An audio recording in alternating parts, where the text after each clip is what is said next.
Welcome to माँ Saraswati classes. जैसा कि आप लोग थंबनेल में देखे होंगे, आज हम लोग बात करने वाले हैं समतल की। आइए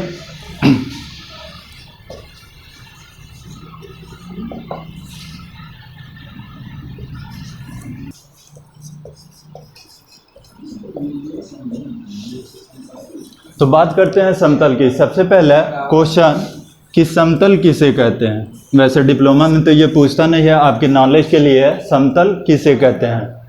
तो किसी पृष्ठ पर, सरफेस की बात करें, किसी पृष्ठ पर दो बिंदु लिए जाएं और उन दोनों को मिलाने पर अगर यह रेखा उसी पृष्ठ पर स्थित है तो उस पृष्ठ को हम कहते हैं समतल। अब यहाँ समतल की बात की है तो समतल का हमारा पहला पॉइंट जो होता है सिलेबस के अकॉर्डिंग हमसे पूछता है जनरल इक्वेशन या इसी को हम कहते हैं व्यापक समीकरण। यह होता है ax plus by plus cz plus d is equal 0। तो हम बात कर रहे थे थ्योरिकल की समतल किसे कहते हैं, प्लेन किसे कहते हैं। तो किसी पृष्ठ पर दो बिंदु लिए जाएं, और उन दोनों को मिलाने पर एक रेखा बनती है। यदि यह रेखा उसी पृष्ठ पर है तो उस पृष्ठ को हम कहते हैं समतल। तो यह तो हमारा थ्योरिकल हो गया, लेकिन जनरल इक्वेशन में हम मैथ पढ़ रहे हैं तो मैथमेटिकल से हमें मतलब है। तो समतल का समीकरण या प्लेन का इक्वेशन क्या होता है, ax plus by plus cz plus d is equal 0। यानी कि यह x y z में एक रैखिक समीकरण होता है जहां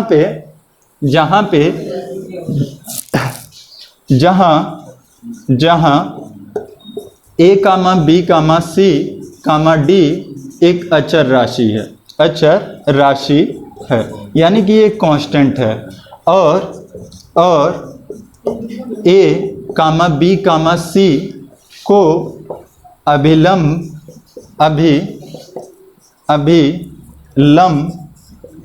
रेखा का दिक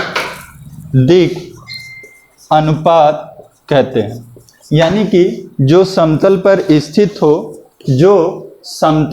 स्थित रेखा, तो एक 2D के केस में जरा सा समतल हम लेते हैं। तो 2D के केस में यह हमने एक प्लेन लिया, इस पर एक रेखा लंब होती, उस रेखा का दिक् अनुपात है a comma b comma c।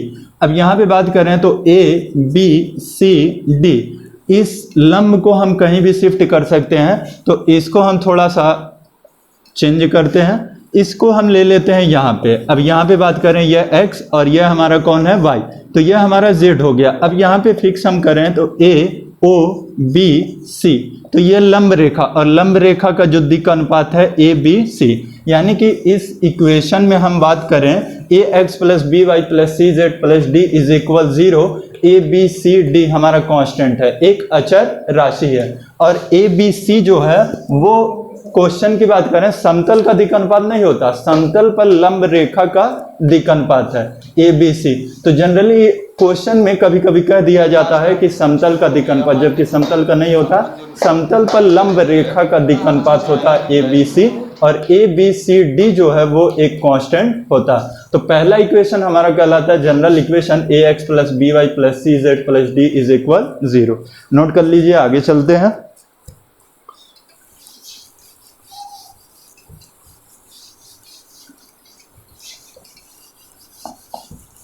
इसके बाद दूसरा आता है इसका, एक बिंदु से होकर जाने वाले समतल का समीकरण। तो बिंदु हम ले लेते हैं x1 y1 z1 से होकर जाने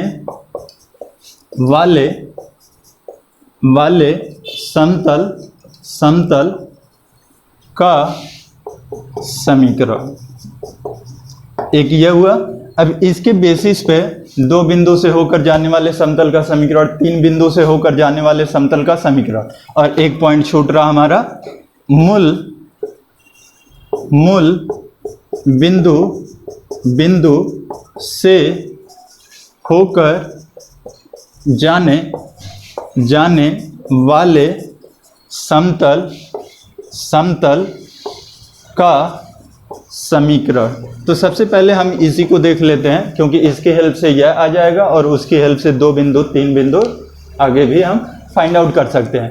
तो मूल बिंदु से होकर जाने वाले समतल का समीकरण। तो मूल बिंदु से होकर जाने वाले समतल के समीकरण की अगर बात करें तो जनरल इक्वेशन हमारा कितना है, जनरल इक्वेशन, तो जनरल इक्वेशन हमारा मिला था, general equation ax plus B Y plus C Z plus D is equal 0। यह हमारा जनरल इक्वेशन था, ax plus B Y plus C Z plus D is equal 0। तो हमें फाइंड आउट करना है मूल बिंदु से होकर जाने वाले समतल का समीकरण। तो मूल बिंदु का निर्देशांक हमारा कितना होता है, 0, 0, 0। तो 0, 0, 0 इस इक्वेशन को सेटिस्फाई करेगा, क्योंकि यह समतल मूल बिंदु से होकर जा रहा। तो जब हम x, y, z की वैल्यू 0, 0 पुट करेंगे तो d की वैल्यू हमारी कितना हो जाएगी, 0। तो यहाँ पे देख लिया जाए, चूंकि यह समतल मूल बिंदु से होकर जाता है, अतः 0, 0, 0 समीकरण 1 को संतुष्ट करेगा। वैल्यू पुट करते हैं तो 0, 0, तो x की वैल्यू 0, y की वैल्यू 0, z की वैल्यू 0। तो हम कह सकते हैं d is equal 0। d equal 0 इस समीकरण में अगर पुट कर दिया जाए तो हम मूल बिंदु से होकर जाने वाले समतल का समीकरण लिख सकते हैं। तो इसको हटाते हैं और वैल्यू पुट करते हैं। d बराबर 0 समीकरण 1 में रखते हैं भाई, समीकरण 1 में d इज इक्वल 0। तो हमें इक्वेशन मिलेगा ax plus B Y plus C Z is equal 0। यानी कि हम पहला इक्वेशन जो देखें वो जनरल इक्वेशन कितना था, ax plus B Y plus C Z plus D is equal 0। मूल बिंदु से होकर वर्जिन पॉइंट से होकर जाने वाले इक्वेशन की बात करें तो ax plus B Y plus C Z is equal 0। अब इसके बाद हम लोग देखते हैं एक बिंदु से होकर जाने वाले समतल का समीकरण, उसके बाद 2 बिंदु से होकर जाने वाले समतल का समीकरण, उसके बाद 3 बिंदु से होकर जाने वाले समतल का समीकरण। तो इसको हटाते हैं, एक बिंदु से होकर जाने वाले समतल के समीकरण को देखते हैं हम।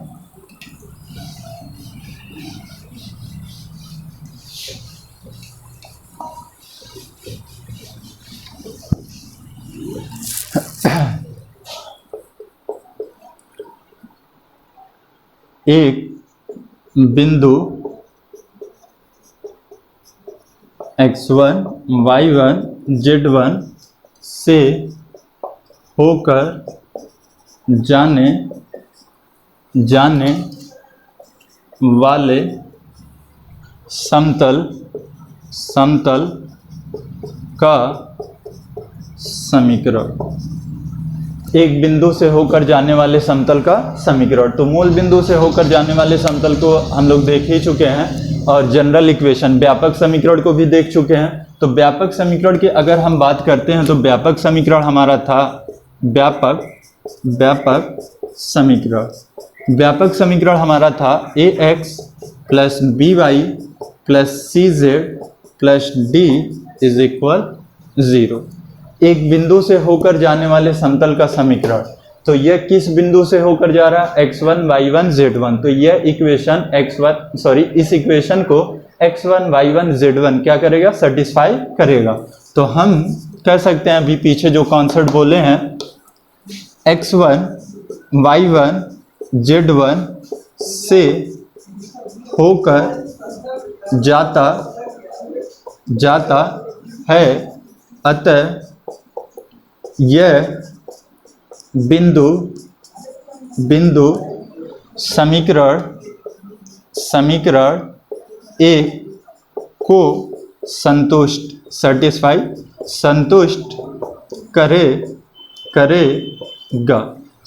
करेगा। तो वैल्यू अगर हम यहाँ पे पुट करते हैं तो पुट किया जाए तो a x1 plus B y1 plus C z1 plus D is equal 0। समीकरण 2।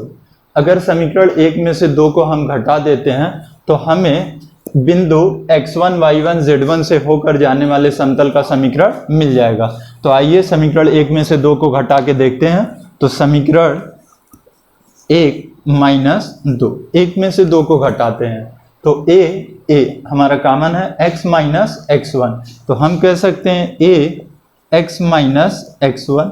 फिर दूसरा देखते हैं b, तो प्लस b हम कॉमन करते हैं, दूसरा y माइनस y1, इसी तरह तीसरा c कॉमन करते हैं, कितना हम कहेंगे z माइनस z1 और d माइनस d, ये तो कैंसिल हो जाएगा, इज इक्वल 0। यानी कि एक बिंदु से होकर जाने वाले समतल का समीकरण, इसको नोट कर लीजिए, उसके बाद देखा जाए। एक बिंदु से होकर जाने वाले समतल का समीकरण, इसी प्रोसेस से हम 2 बिंदु से होकर जाने वाले समतल का समीकरण, 3 बिंदु से होकर जाने वाले समतल का समीकरण प्राप्त कर सकते हैं। आइए 2 बिंदु से भी देख लिया जाए या 3 बिंदु से देख लिया जाए एक ऑप्शन।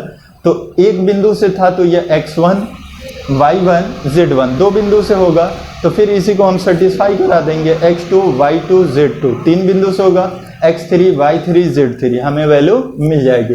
तो 3 बिंदु से अगर बात करते हैं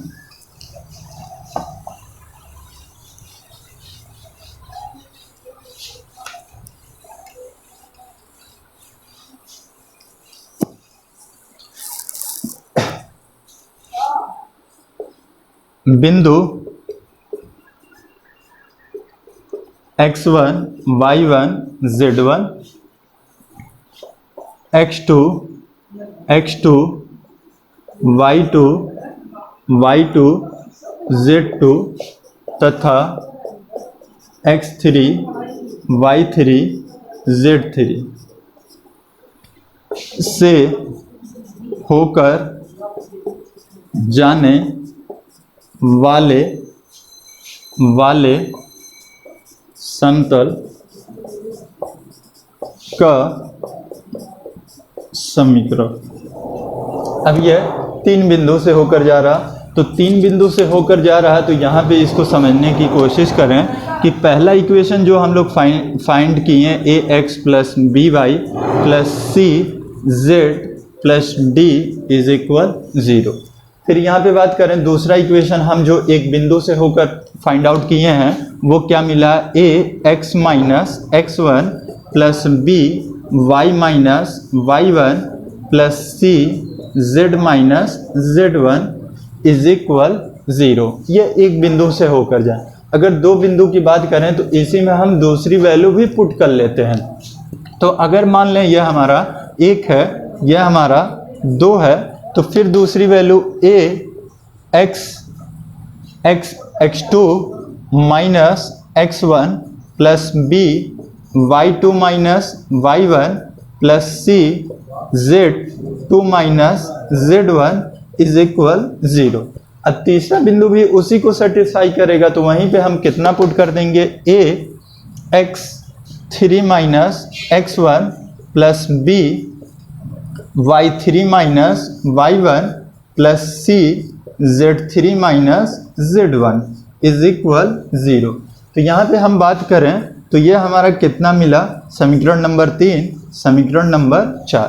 तो यहाँ पे हम बात करें तो यह हमारा जनरल इक्वेशन है, एक बिंदु से होकर जाने वाले समतल का समीकरण, 2 बिंदु से होकर जाने वाले, 3 बिंदु से, तो 3 बिंदु से ऐसे नहीं एक्चुअल मिलता, हमें इन दोनों इक्वेशन को सॉल्व करना पड़ेगा, a b c की वैल्यू फाइंड आउट करें, फिर a b c की वैल्यू हम यहाँ पे पुट करेंगे, तब यह हमें 3 बिंदु से होकर जाने वाले समतल का समीकरण या 2 बिंदु से होकर जाने वाले समतल का समीकरण मिल पाए।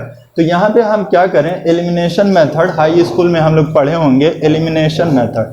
एलिमिनेशन मेथड में क्या करते थे हम, a1 x1 plus b1 y1 plus c1 z1, या सॉरी हाई स्कूल की बात कर रहे हैं, a1x plus b1y plus c1 is equal 0, a2x plus b2y plus c2 is equal 0।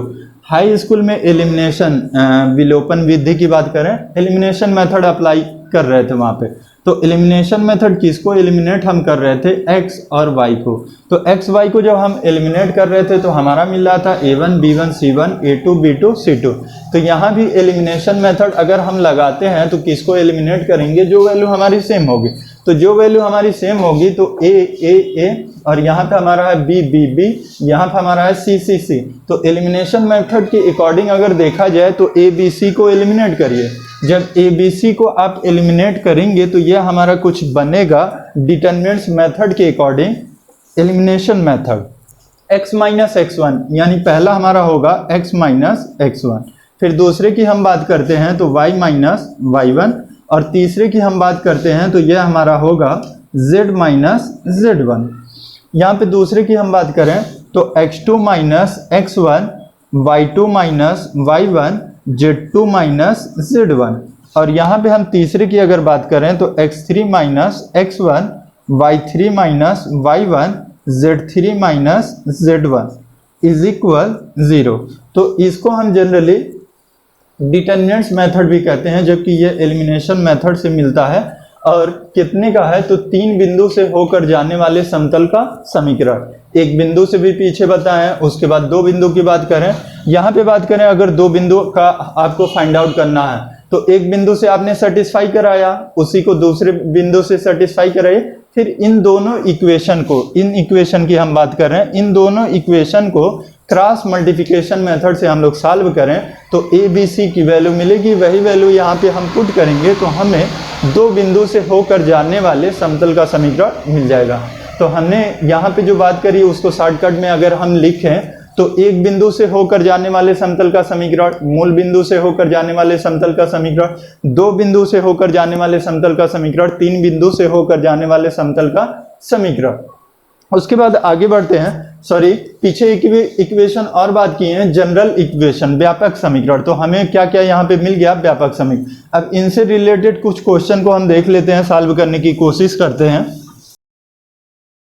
Question है x plus 2y minus 3z plus 12 is equal 0 के अभिलंब की दिक् को ज्ञात कीजिए। तो दिए हुए इक्वेशन को कंपेयर कर लीजिए जनरल इक्वेशन से। तो हमारा इक्वेशन है x plus 2y minus 3z plus 12 is equal 0। तो हम इसको कह दें यह समीकरण number 1। ax plus by plus cz plus d is equal 0 से तुलना कंपेयर कर लेते हैं। तो हमें कितना मिलेगा, a is equal 1, b equal 2, c equal minus 3। d की तो हमें ज़रूरत नहीं है, अगर ज़रूरत पड़ेगी तो उसको भी लिया जाएगा। तो इसमें क्या बोला था उसने कि अभिलंब के दिक् को ज्ञात कीजिए। तो यह हमारा क्या मिल गया, ए बी सी। अभिलंब पर लंब रेखा का दिक् अनुपात, समतल पर अभिलंब रेखा का दिक् अनुपात। तो दिक् अनुपात हमारा a की वैल्यू, b की वैल्यू, c की वैल्यू मिलकर। तो हम लोग पिछले लेक्चर में द पॉइंट इन स्पेस में पढ़े थे L is equal a upon root A square plus B square plus C square, जहाँ a क्या है, b क्या है, c क्या है। तो a b c हमारा दिक् अनुपात है, L m n जो है हमारा दिक् को ज्या। तो L is equal a upon root A square B square plus C square. तो L इज इक्वल a की वैल्यू हमारी 1, नीचे आते हैं 1 का स्क्वायर 1, 2 का स्क्वायर 4 और माइनस 3 का स्क्वायर हमारा 9। आगे बढ़ते हैं तो 9 10 और ये हमारा मिला L is equal 1 upon root 14। आप स्क्वायर रूट भी इसका ले सकते हैं। फिर दूसरी वैल्यू की बात करें L के बाद m is equal b upon root A square plus B square plus C square. तो m इज इक्वल b की वैल्यू 2 और यह हम लोग फाइंड आउट किए हैं रूट 14। फिर इसी तरह m के बाद n की वैल्यू की बात करें तो n माइनस 3 अपान रूट 14। तो यह हमारा m n और l। तो हमसे क्या पूछा था, दिक् को ज्या। तो दिक् को ज्या को अगर हम कलेक्ट करके लिखते हैं तो 1 अपान रूट 14 कामा दूसरी वैल्यू हमारी 2 अपान रूट 14 और तीसरी वैल्यू हमारी माइनस 3 अपान रूट 14। यह हमारा आंसर, यह हमें दिक् को ज्या दूसरा क्वेश्चन भी देख लेते हैं, उसके बाद आप लगाते रहिएगा, जो प्रॉब्लम होगी उसको पूछते रहिएगा। उस समतल का समीकरण ज्ञात करो जिसके अभिलंब का दिक् अनुपात 6,3,-4 तथा वह बिंदु 3,4,-2 से होकर जाता है। यानी कि यहाँ पे हमें अभिलंब का दिक् अनुपात दिया हुआ है, तो सबसे पहले उसको नोट कर लीजिए। अभिलंब का दिक् अनुपात, तो दिक् अनुपात को ABC से डिनोट करते हैं। A = 6, B = 3 और C = -4।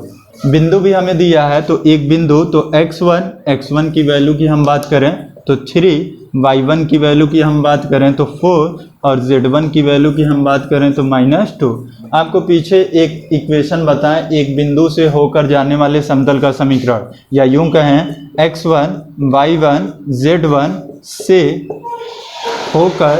होकर जाने वाले समतल का समीकरण। तो इसका समीकरण अभी हम लोग देखे हैं, तो a x minus x1 plus b y minus y1 plus c z minus z1 = 0 हमें मिला है। तो हमें a b c दिक् अनुपात दिया हुआ वैल्यू पुट कर दीजिए, x1 y1 z1 दिया हुआ वैल्यू पुट करिए, इंटू करिए, आपको रिजल्ट मिलेगा। तो a की वैल्यू हम पुट कर देते हैं 6x माइनस x1 हमारा है 3 प्लस b की वैल्यू की हम बात करें 3y माइनस y1, तो y की वैल्यू हमारे पास है, y1 की वैल्यू हमारे पास है 4 प्लस c की वैल्यू, तो c की वैल्यू कितना, -4 z माइनस z1 हमारा -2, तो +2 = 0। इसी इक्वेशन की हम बात कर रहे थे, एक बिंदु से होकर जाने वाले समतल का समीकरण। आपको करना क्या होगा, बस इंटू कर दीजिए और पावर का बढ़ता या घटता क्रम, या तो हम कहें वेरिएबल कांस्टेंट फॉर्म में, या तो डिसेंडिंग असेंडिंग, जो भी ऑर्डर आप समझते हैं उस ऑर्डर में इसको लिख दीजिए, वही आपका क्या होगा, आंसर। इसको नोट कर लीजिए, और अगर आपको समझ में आते हैं तो इसको ज़्यादा से ज़्यादा सब्सक्राइब करें, दोस्तों के साथ शेयर करें, लाइक करें और कमेंट करें। जो भी आपको प्रॉब्लम हो रही क्वेश्चन सॉल्व करने में, डिस्क्रिप्शन में एक नंबर होगा, उस नंबर पे जो भी क्वेश्चन आपके पास हो, अगर ज़्यादा होते हैं तो सेंड कर दीजिए, नहीं तो आप कमेंट के माध्यम से हमें बता सकते हैं। जितने भी आपकी प्रॉब्लम होगी उनको सॉल्व करके आपको जल्द से जल्द प्रोवाइड कराया जाएगा। Thanks for watching.